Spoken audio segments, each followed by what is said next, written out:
Ito na yung dalawang papayang matanda na sila, oh. Pero namunga pa siya. Ayan, oh. Bali tatlo. Ayan. Ito isa na lang bunga. Ito madami pa. May mga edad na kasi to. Mga nailang nakuna ko na. Ayan. Ayan yung aking mga saging. May puso yung isa, oh. Pero hindi pa pwedeng kunin. Ay pwede na.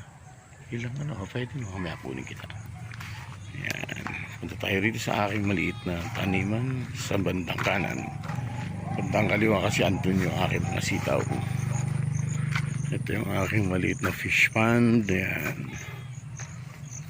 Ayan. Ito kung bakit mataba ito na tanim na to. Ang ilalim nito pinaglalagyan ko ng mga saging. Yung mga puno ng saging. O yung kalamansi ko pala, bunga na.